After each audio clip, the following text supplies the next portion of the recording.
This activity briefly describes 20-some surgical instruments commonly used in the operating room. You need to know these. The number 10 blade has a broad curved edge and is commonly used for larger skin incisions. The number 15 blade is smaller than the number 10 blade and has a short, curved cutting edge, allowing more precise incisions in delicate areas.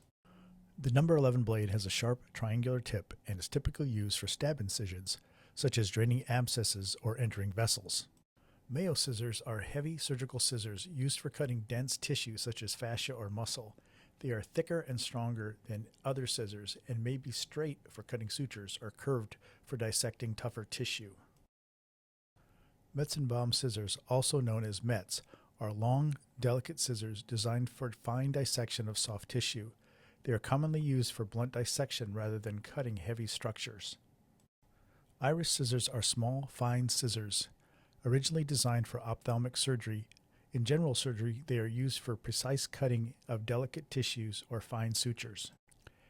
Adson forceps are small thumb forceps with fine teeth at the tip.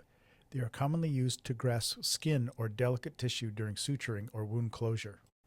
DeBakey forceps have longitudinal ridges rather than teeth, allowing gentle grasping of delicate tissues such as vessels or bowel without causing significant tissue injury. The Alice clamp is a grasping instrument with multiple small teeth at the tip.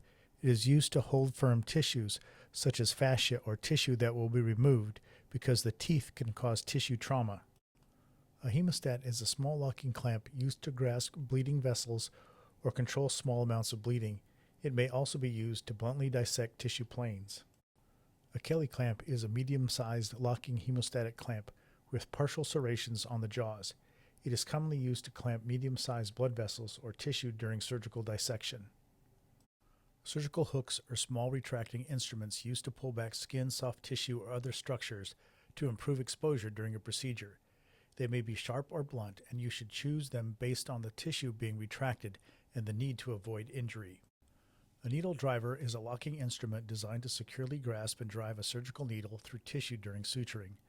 The jaws are short and strong to provide precise needle control.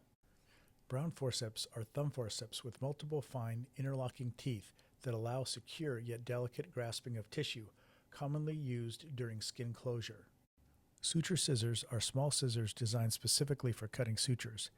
They often have a hook or notch to help lift the suture before cutting.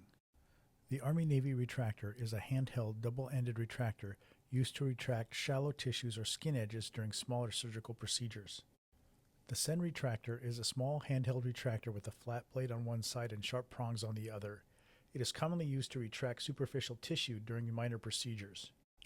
The Richardson retractor is a handheld retractor used to retract deeper tissues or organs during abdominal surgery to improve exposure of the operative field. The Wheatlander retractor is a self-retaining retractor with sharp or blunt prongs that hold tissues apart without requiring an additional person to hold it, improving exposure during surgery. The Coker clamp is a heavy locking clamp with serrations and a tooth at the tip, designed to firmly grasp tough tissues such as fascia. Because of its teeth, it is typically used on tissue that will be removed. Ring forceps are a scissor-like instrument with circular tips used to grasp, hold, or retrieve soft materials without crushing it. Commonly, sponges, gauze, or tissue during procedures.